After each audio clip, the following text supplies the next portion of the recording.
দুয়ারে আইসাছে পালকি নায়রে গাও তোলো রে তোলো মুখে আল্লাহ রসুল সবে বলো ও মুখে আল্লাহ রসুল সবে বলো।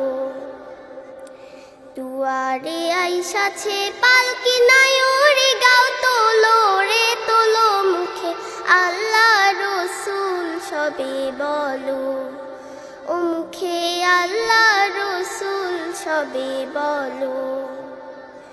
তুই কাঁদেছিল যে তোমার দুইজন পাহারা, তোমারে একলা থুইয়া পালাইছে তাহারা।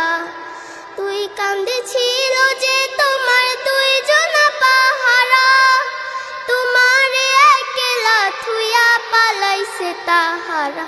তোমার আট কুঠুরি নয় দরজা বন্ধ যে ওই হলো রে হলো মুখে আল্লাহ রসুল সবে বলো ও মুখে আল্লাহ রসুল সবে বলো।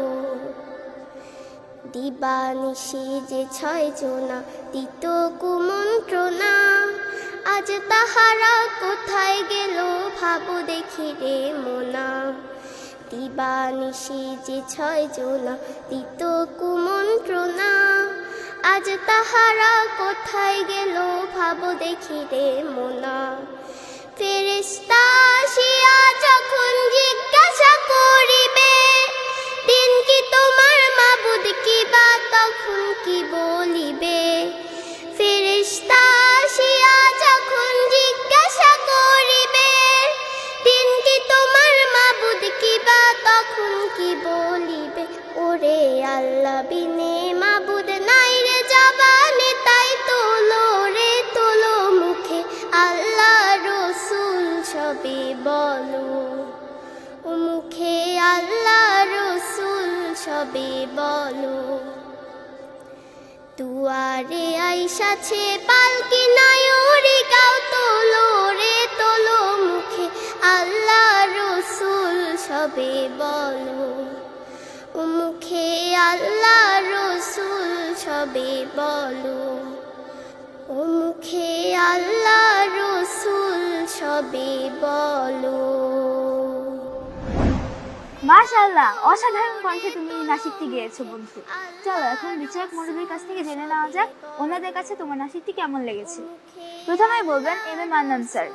আমারও ভালো লেগেছে, খুব ভালো লেগেছে তা নয়, তবে ভালো লেগেছে। তোমার কাছে ভালো লেগেছে? ভালো লেগেছে না?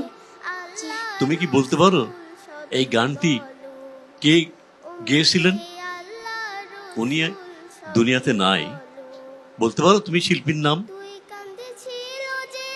বলতে পারো না? না, আহারে, উনি আব্দুল আলিম,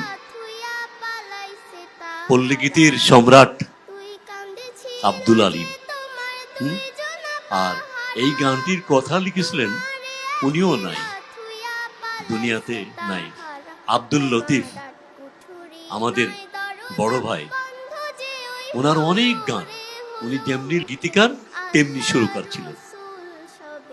তো তোমার গান ভালো হয়েছে, আরো ভালো হবে এই আশা করছি। ধন্যবাদ। ধন্যবাদ। ধন্যবাদ স্যার আপনার মন্তব্য জানানোর জন্য। এখন আমরা গেস্ট অফ অনার জনপ্রিয় নাসিক শিল্পী গীতিকার ও সুরকার সায়েম আল হাসান আঙ্কেলের কাছ থেকে জানবো ওনার মন্তব্য। মাশাআল্লাহ, তুমি অনেক চমৎকার গেয়েছো। তবে এই গানটির একটি কথা আমার কাছে মনে হয়েছে, সম্ভবত এটা ওই যে দিন কি তোমার মাবুদ কে বা হবে, তুমি এখানে কি বা বলছো। তো তুমি এই জায়গাটা পরবর্তীতে ঠিক করে দিবে ইনশাআল্লাহ। হ্যাঁ, ধন্যবাদ, অনেক শুভকামনা তোমার জন্য।